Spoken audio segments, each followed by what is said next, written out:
आज एक ऐसी कहानी के बारे में बताने जा रहे हैं जिसने अंडरवर्ल्ड और दुनिया के अपराध जगत में खलबली मचा दी है। यह कहानी है अंडरवर्ल्ड डॉन दाऊद इब्राहिम की बेटी मारूक के शादी के गाउन और इंदौर के एक कारोबारी के बेटे के अपहरण के कनेक्शन की, जिस पर 19 साल बाद भी अभी रहस्य बना हुआ है। इसका खुलासा मध्य प्रदेश के पूर्व आईपीएस अधिकारी शैलेंद्र श्रीवास्तव ने अपनी एक किताब में किया है। तो आइए जानते हैं यह पूरा मामला क्या है और इस पूरे मामले के मुख्य आरोपी इस्माइल का क्या हुआ। शैलेंद्र सर, आपका अमरउजाला.com में बहुत बहुत स्वागत है। Thank you very much. आपने अपनी किताब स्टॉर्म द सेक्ले द स्टॉर्म में दाऊद इब्राहिम की बेटी मारूक के शादी के गाउन और इंदौर के कारोबारी के बेटे के अपहरण के कनेक्शन को लेकर के एक बड़ी बात लिखी हुई। क्या है ये पूरा मामला? देखिए, अंडरवर्ल्ड के फाइनेंसिस के बजट के बहुत सारे सोर्सेज होते हैं।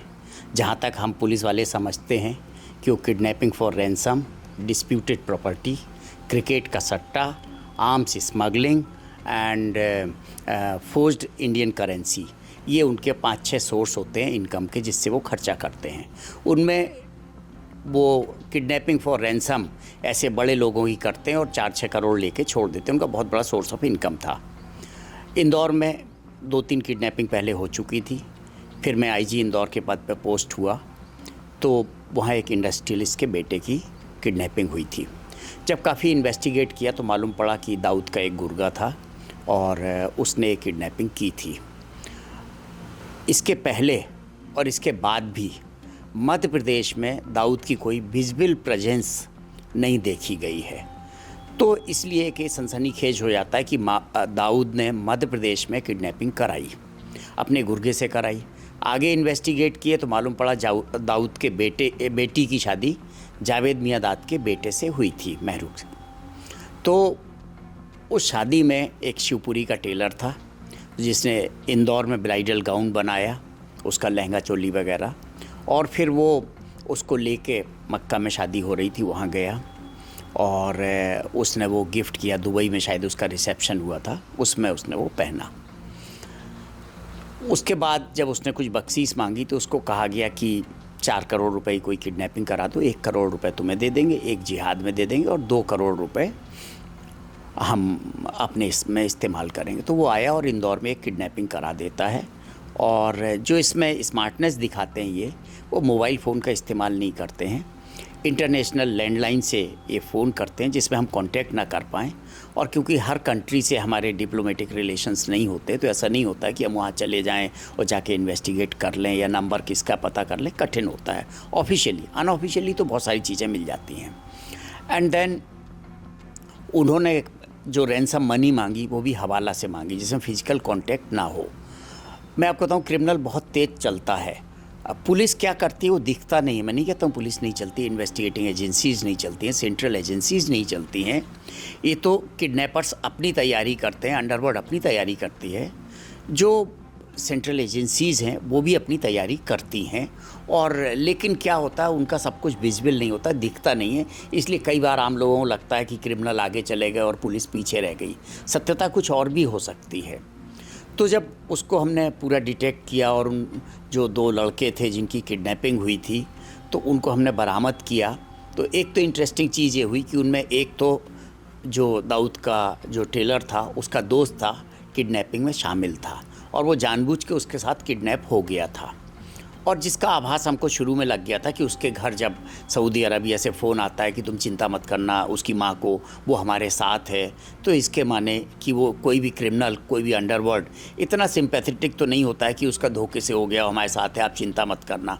अगर इतने ही संवेदनशील होते तो किडनैपिंग क्यों करते?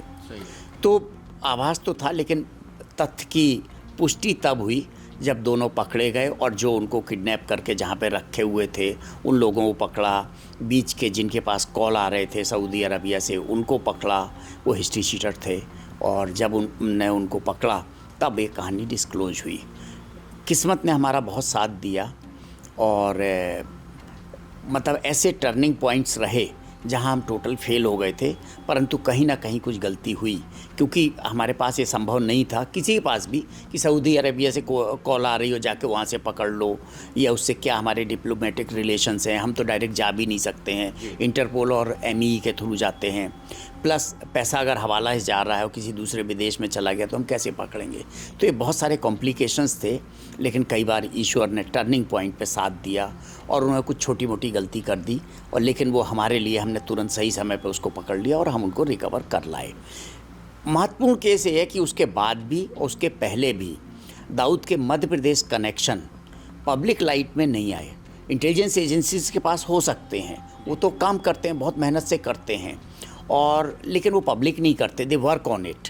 तो ऐसा नहीं है कि केरल में कोई पकड़ा जा रहा है उसका मध्य प्रदेश से उन्होंने लीड नहीं लिया, हो सकता है यहाँ कुछ भी ना दिखे, लेकिन वो जहाँ पे दूसरे स्टेट में कर रहे हैं, मतलब केरल में का, महाराष्ट्र वगैरह के लिए दाऊद बहुत मतलब कॉमन नेम था, सबको मालूम था। महाराष्ट्र में करो तो लोगों को ताज्जुब नहीं होता, क्यों वैसे भी, और दुनिया का सबसे बड़ा वांटेड क्रिमिनल है और उसने मुंबई में इतना आतंक मचाया था, लेकिन मध्य प्रदेश में होना संवेदनशील था। इसमें सर इस्माइल जो मुख्य आरोपी है, जो काल्पनिक आपकी किताब में नाम है, वो फरार बताया जा रहा है, तो क्या उसको पकड़ने के लिए उस समय पुलिस ने कोई कार्रवाई नहीं की, या क्या उसका क्या हुआ? नहीं, उसकी एक प्रोटोकॉल होती है पकड़ने की, और जब पुलिस को मालूम पड़ा कि फ़रार हो गया है तो इंटरपोल के थ्रू पुलिस ने प्रयास किया, अपनी सेंट्रल एजेंसीज, और मैं ये नहीं कह सकता कि प्रयास नहीं किया, क्योंकि ये क्या करते हैं वो दिखता नहीं है। हो सकता पकड़ भी लिया हो सकता किसी और नाम बदल के कहीं रह रहा हो सकता है बहुत सारी चीज़ें, लेकिन हमें नहीं मालूम, इसलिए हम नहीं कह सकते हैं कि, क्योंकि इंटेलिजेंस के काम पब्लिक में नहीं दिखाते। अगर पब्लिक में हम बता देंगे कि हम इसको पकड़ने यहाँ जा रहे हैं तो वो भग जाएगा, तो हो सकता है क्या नज़र है, हम नहीं कह सकते। तो वैसे वो क्या, उसका क्या हुआ होगा, कहाँ वो अगर भागा है तो कहाँ गया, कैसे, कुछ इस बारे में इनपुट मिला हो? जितना विस्पर मिला था, उसके घर पे टीम भेजी थी तो मालूम पड़ा वो मुंबई चला गया है। फिर जब जहाँ जो उसके सोर्सेज थे वहाँ से पता किया तो मालूम पड़ा दुबई चला गया है। ओके। एक जो है इस किताब में छोटा राजन का भी जिक्र है, इस केस से मध्य प्रदेश से जोड़ा गया है, वो क्या है पूरा, वो किस तरीके से? वो एक इंदौर के एक लेकर कॉन्ट्रैक्टर को वहाँ से थ्रेट आई थी कि आप ड्रग ट्रैफिकिंग करते हैं और हमको रैंसम दीजिए।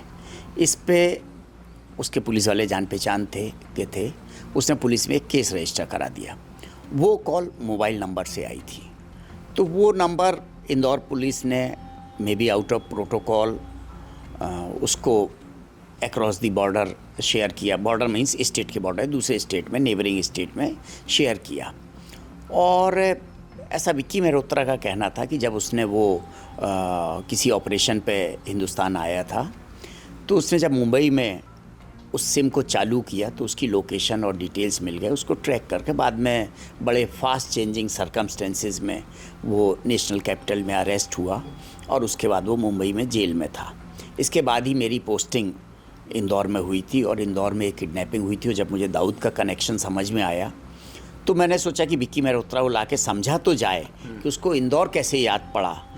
लोग ज़रूर छोटा मुंबई या मिनी मुंबई कहते हैं इंदौर को, लेकिन इंटरनेशनल अंडरवर्ल्ड इस तरीके के जो मेन हैं उनकी प्रेजेंस मध्य प्रदेश में नोटिस नहीं। सिम्मी की ज़रूर नोटिस हुई थी, सिम्मी अपना काम करती थी और सिम्मी वाले पकड़े भी गए, मध्य प्रदेश पुलिस ने बहुत अच्छा काम किया और जो सेंट्रल एजेंसीज़ हैं उनकी बहुत मदद रही। मैं इस पूरे में एक चीज़ कहूँगा कि सेंट्रल एजेंसीज़ और मध्य प्रदेश का कोऑर्डिनेशन बहुत अच्छा रहा। इवन दिल्ली मुंबई पुलिस का भी हमको, जब हमने ये जो किडनैपी रिकवर किए थे, उनका बहुत अच्छा सहयोग था। दिल्ली पुलिस का सहयोग हमने ऑन रिकॉर्ड रखा था कि रात में जब हम पूरे फ्रस्ट्रेट हो गए तो हमें कुछ समझ में नहीं आ रहा था, कल हो सकता है वो किडनैपी मार दिए जाएं, तब दिल्ली पुलिस ने हमारी बहुत मदद की थी रात भर जग के। और माननीय मुख्यमंत्री जो उस समय थे उन्होंने दिल्ली पुलिस वालों को इंदौर बुलाकर सम्मानित भी किया था कि इतना अच्छा कोऑर्डिनेशन है। दिल्ली क्राइम ब्रांच का बहुत अच्छा कोऑर्डिनेशन मिला था, मुंबई क्राइम ब्रांच का कोऑर्डिनेशन मिला था। तो बस उसने वो सिम वहाँ पे बम्बई में इस्तेमाल किया और उससे वो अरेस्ट हो गया। फिर बाकी उसने हमें अपने डिटेल्स बताए, हमने उससे, मेरा पर्पज़ भी यही था कि ऐसे तो एक फ़ोन कॉल थी उसमें तो जो उसको सज़ा होना होगी होगी, लेकिन हमें तो अंडरवर्ल्ड की जानकारी चाहिए थी, क्या है और क्या कनेक्शंस हैं उसके बारे में जानकारी चाहिए। क्यों आया था विक्की और उसका ओरिजिनल नाम कहाँ से था? क्या कुछ पूछताछ में जो आपका जो बता सकते हैं हम कैमरे पे वो थोड़ा? नहीं, उसने बतलाया कि वो शाहरुख खान की बाजीगर पिक्चर में, और वैसे तो शाहरुख खान का नाम कुछ और शर्मा, अजय शर्मा था शायद, लेकिन वो जो आइडेंटिटी एक्वायर करता है वो विक्की मेहरोत्रा की करता है। तो जब इन लोगों ने कोई चोरी वोरी की थी बम्बई में, उसके बाद ये बाजीगर पिक्चर देखने गए थे, तो उसके दोस्तों ने इसका नाम विक्की मेहरोत्रा लिख दिया। अदरवाइज़ इसका विजय कुमार यादव नाम था, और इसके घर परिवार को भी नहीं मालूम था। लोग सोचते थे इंपोर्ट एक्सपोर्ट का बिजनेस करता है अपने आमदनी के लिए। और जब दिल्ली में अरेस्ट हुआ और नेशनल टीवीज़ पे जब विक्की मेहरोत्रा दिखाया गया, तब उनके घर वालों को, दोस्तों को मालूम पड़ा, अरे ये तो अपना विजय कुमार यादव है, विक्की मेहरोत्रा कैसे बन गया। अच्छा, ये आप जब इस पूरे मामले की इन्वेस्टिगेशन कर रहे थे तो किस तरीके की चुनौतियाँ आपके सामने आई? चुनौती सबसे बड़ी आपकी होती है, प्रेस का बहुत प्रेशर था, और इंदौर वासी बड़े सेंसिटिव हैं, और उनके यहाँ कोई ये किडनैपिंग फॉर रैंसम नई नहीं थी। उसके पहले भी 2-3 हो चुकी थी, बड़े बड़े नामी लोगों की हो चुकी थी, और इसमें 15 दिन 16 दिन हो गए और हम असफल थे। रोज़ सभी अखबार आप लोग हमको पूरा काट छाँट देते थे। उस समय के डीजीपी इंदौर में एसपी डीआईजी रहे थे, एडीजी इंटेलिजेंस एसके राउत साहब वहाँ पे एसपी रहे थे। तो इन लोग को सीधे, प्रेस वाले आप लोग तो संबंध रखते हो, कोई कहीं भी हो सीधे उनको फ़ोन लगाते थे, सीएम को फ़ोन लगाते थे। सीएम का रोज़ सुबह शाम फ़ोन आता था, क्या हुआ, और ये सब कहते थे इतने दिन असफल रहे, अब 15 दिन हो गए, 16 दिन हो गए, हर दिन भारी पड़ रहा था। और एक दो बीच में एक फर्जी गैंग भी कूद पड़ी। उस फर्जी गैंग ने भी इनसे कहा कि बच्चा हमारे पास है, अखबार में पढ़ के, और आप इस अकाउंट में इतना पैसा डालो तो हम आपके बच्चे को छोड़ देंगे। और उन्होंने कुछ लाख रुपए उस अकाउंट में डलवा के और एटीएम से निकाल भी लिया। हमने सभी पीसीओ से फ़ोन करता था, सभी पीसीओस पे, अब 400 450 पीसीओ थे, हर पीसीओ की तो पहरेदारी नहीं कर सकते। बहुत कोशिश की, फिर उसने भी कुछ गलती की, किस्मत ने हमारा साथ दिया, ईश्वर बहुत साथ दिया है ईश्वर ने हमारा। तो फिर उसने गलती की एक, जिससे वो पकड़ा गई गैंग, और जब उसको लेके आए तो मालूम पड़ा, वो तो बोले हम सोचे बहती गंगा में हम भी हाथ धो लें, क्या पड़ा है, ये तो चल रहा था, ये कुछ दे देंगे, 2-5 लाख रुपए हम भी कमा लेते हैं, इसलिए उन्होंने कर लिया। तो हम जब इतना सब सफल हो गए, उसके बाद हमें लगा हम ज़ीरो पे फिर आ गए, तो फिर शुरुआत की वैसी। तो ऐसे बहुत सारी चुनौतियाँ रही हैं, बहुत प्रेशर था, लेकिन हमारे जो एसपी साहब थे, आदर्श कटियार साहब थे, बहुत ही कूल हेडेड थे। हम लोगों ने कभी हिम्मत नहीं हारी, और ईश्वर की देन थी जो वहाँ पे अफसर थे, बहुत अच्छा काम किया। राजेश इंगनकर है, इसने बहुत अच्छा काम किया। धर्मेंद्र चौधरी एक थे, अरविंद तिवारी थे। हम सब अंडर प्रेशर थे कि 15 दिन हो गए, 16 दिन हो गए, बच्चे मिल नहीं रहे हैं, इंदौर में प्रेशर था, वो एक प्रेशर था। 19 साल बाद अभी भी कई आरोपी जो है फरार है। इस्माइल, जो काल्पनिक आपकी किताब का नाम है, वो भी है। तो क्या आपको लगता है फिर से आपने किताब लिखी, इसमें नया खुलासा करा, तो इस जांच में कुछ शुरू होंगी, फिर से तेज़ी आएंगी? आप क्या उम्मीद करते हैं? मैं नहीं कह सकता, मेरी ज़िम्मेदारी तो अब ख़त्म हो गई इस तरीके से। लेकिन यस, जब मैंने ये स्टोरी अपनी एसके राउत साहब, जो मेरे ट्रेनिंग के एसपी भी थे, उनको मैंने बताई एक बार, तो बोले मैंने किडनैप्ड नॉवेल पढ़ी है, तुम्हें ये लिखना चाहिए, थ्रिलर है, एक पब्लिक डोमेन में इसके फैक्ट्स आना चाहिए। तो फिर इतने बड़े अच्छे लेखक तो हम हैं नहीं, तो मैंने सोचा 10, 12, 15 स्टोरी इकट्ठी करके उन पे कुछ कुछ पेजेस लिखे जाएं। अब somehow that those words turned into pages, and pages turned into stories, and stories turned into a book. और अच्छा है, आपको अच्छी लगी। कुछ ऐसे टॉपिक इस किताब के जिनको लोगों को पढ़ना चाहिए, इंटरेस्ट आपके अनुसार? सभी स्टोरी अपने आप में डिफरेंट हैं, और बहुत सारे इनोसेंट लोग जो किसी कारण से पुलिस नेट में फंस जाते हैं, उनको भी हमने कितनी मेहनत से, कितनी कठिनाई से उस नेट से बाहर निकाला है। वो भी ऐसी 2-3 स्टोरी हैं। ह्यूमन सेक्रीफाइस की स्टोरी है, रेप और मर्डर की स्टोरी है कि किस तरीके से लोग सफ़र करते हैं, क्रिमिनल कितना रूथलेस होता है, छोटी बच्चियों को भी नहीं छोड़ता है। ऐसी कई स्टोरी हैं। तो ये थे पूर्व आईपीएस अधिकारी शैलेंद्र श्रीवास्तव जी, जिन्होंने अपनी किताब के में जो अंडरवर्ल्ड और मध्य प्रदेश के कनेक्शन को बताया है, जिसमें कई आरोपी अभी भी फरार हैं। हम उम्मीद करते हैं कि इस किताब के खुलासे के बाद अब जांच में फिर तेजी आएंगी और वो फरार आरोपी कानून के कटघरे में खड़े होंगे। अमर उजाला के लिए भोपाल से आनंद पवार।